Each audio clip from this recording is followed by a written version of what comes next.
नमस्कार भाई, गौरव की वीडियो में आज आपका एक बार फिर से स्वागत है। जैसा कि हम हाईवे में चलते हैं, बहुत ज़्यादा डिस्टेंस को कवर करते हैं, तो हमारे दिमाग में कुछ क्वेश्चंस आते हैं। जैसे कि क्या, अगर मान के चलो कि मेरी जर्नी 800-900 किलोमीटर की है, तो क्या मैं उसको एक सिंगल ड्राइव में ही कवर कर सकता हूँ? अगर सिंगल ड्राइव में कवर करता हूँ, तो क्या ये मेरे लिए सेफ है या मेरी गाड़ी के लिए सेफ है? और अगर हम इतना चलते हैं तो क्या गाड़ी में कुछ कमियां हो सकती है? क्या गाड़ी के लिए प्रॉपर सेफ है या गाड़ी के इंजन को दिक्कत कर सकता है? तो इन सारे टॉपिक्स पर आज हम डिटेल में बात करने वाले हैं। तो चलते हैं, करते वीडियो के स्टार्ट।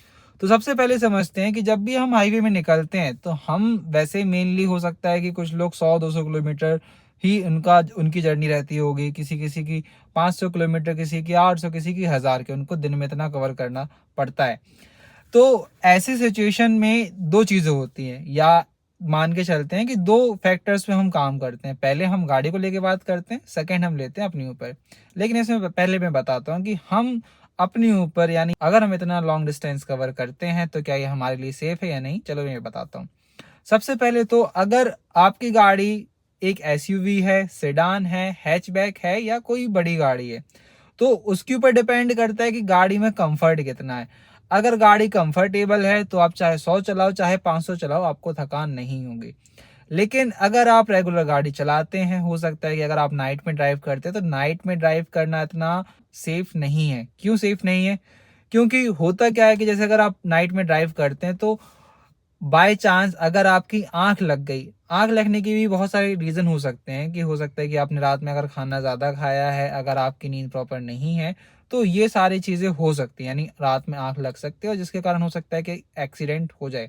तो ये मेन चीज़ है। अगर आप दिन में चलाते हैं तो दिन में भी कोशिश करें कि अगर आप ज़्यादा से ज़्यादा 2 घंटे आप रेगुलर चला लें। क्यों? उससे होगा क्या कि अगर आप गाड़ी चलाते रेगुलर चलाते हैं, अगर अगर आपका क्लच का मूवमेंट ज़्यादा नहीं है, एक्सीलेटर का मूवमेंट ज़्यादा है, तो होगा क्या कि एक पैर आपका वर्किंग में है और दूसरा पैर आपका रेस्ट मोड पर है। तो अगर ये लॉन्ग टर्म के लिए हो गया, तो इसमें हो क्या सकता है कि एक पैर हो सकता है कि इन मतलब हो सकता है कि अगर आपने ज़्यादा रेगुलर गाड़ी खींच रहे हो, क्लच का यूज़ हो ही नहीं रहा है और सडनली अगर आपको क्लच का यूज़ करना पड़ जाए, तो वो पैर आपका काम ही ना करे। ऐसा मेरे साथ हो चुका है, क्योंकि मैं हाईवे में चल रहा था। हाईवे में चलते-चलते मुझे लगभग 30-40 किलोमीटर तक मुझे क्लच का यूज़ करने की ज़रूरत ही नहीं पड़ी, जिसकी वजह से क्या हुआ था कि मेरा एक्सीलेटर का ही यूज़ होता था और अचानक से जब मुझे क्लच का यूज़ करना पड़ा, तो मेरा वो पैर है एक हिसाब से शून्य पड़ गया।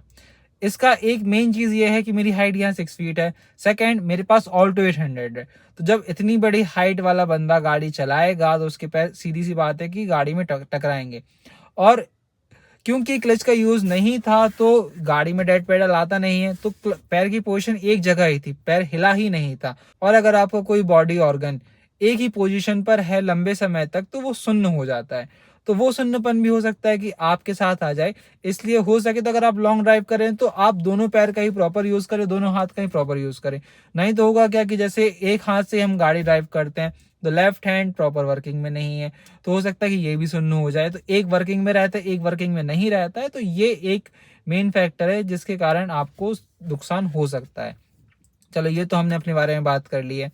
अब बात आती है गाड़ी की, कि गाड़ी को हम कितना चला सकते हैं नॉन स्टॉप। तो मैं एक चीज़ बताता हूँ, गाड़ी का जो इंजन है आप उसको चाहे जितना चला लो, उसको ज़्यादा फर्क नहीं पड़ेगा। लेकिन हाँ, उसको भी एक रेस्ट की ज़रूरत होती है। अगर आप रेगुलर 100 किलोमीटर, 200 किलोमीटर, 300 किलोमीटर तक चलते हैं तो इतना कोई दिक्कत की बात नहीं है। लेकिन दिक्कत कहाँ आएगी? इंजन में इतनी दिक्कत नहीं आती है, दिक्कत आती है क्लाइमेटिक कंडीशन के हिसाब से गाड़ी के कुछ अदर पार्ट्स पर। जैसे कि ब्रेक्स हो गए, टायर्स हो गए, ये मेन चीज़ हो गए। अगर आप गर्मी के मौसम में ड्राइव कर रहे हैं और अगर आप दिन में ड्राइव कर रहे हैं, तो एक चीज़ आप ध्यान रखना कि गर्मी में जो टायर का एयर प्रेशर है वो इंक्रीज होता है, एक्सपैंड होता है। क्यों? क्योंकि टेम्परेचर बढ़ा है। अगर आप गाड़ी को ज़्यादा चलाओगे तो टायर गर्म होंगे और गर्म होने से गाड़ी का जो एयर प्रेशर है वो एक्सपैंड हो जाता है। जिस वजह से हो क्या सकता है, अगर आपने बीच में रेस्ट नहीं लिया, टायर्स को रेस्ट नहीं दिया, तो टायर्स आपके ब्लास्ट भी हो सकते हैं। ये पहली बात हो गई। दूसरी बात कि टायर से रिलेटेड ही चिपके रहते हैं गाड़ी के ब्रेक्स। अगर आप बार बार ब्रेक्स का यूज़ करते हैं हाईवेज पर, तो इसमें होता क्या है, जो गाड़ी का ब्रेक डिस्क है या अगर ड्रम्स हैं, तो वो होगा क्या कि प्रॉपरली वर्क नहीं करेंगे, क्योंकि डिस्क ज़्यादा गर्म हो जाएगी। जब आप ब्रेक लगाओगे तो और ज़्यादा गर्म होगी। तो अगर दोनों का टेम्परेचर, ब्रेक शू का, ब्रेक डिस्क का या ब्रेक पैड्स का टेम्परेचर ज़्यादा हो जाता है तो वहाँ पर जो गाड़ी के ब्रेक्स है वो प्रॉपर्ली काम नहीं करेंगे, तो इस चक्कर में हो सकता है कि आपकी गाड़ी के ब्रेक भी फेल हो जाएं। चलो ये दूसरी चीज़ हो गई। तीसरी चीज़, गाड़ी का इंजन में वैसे ऐसा कोई दिक्कत नहीं जाती है, लेकिन अगर आपकी गाड़ी की एज बढ़ती जा रही है तो कोशिश कीजिए कि आप जब भी गाड़ी को चलाएं तो 100-200 किलोमीटर आपने चला लिया, एक बार बस इंजन को खोल के चेक कर लें।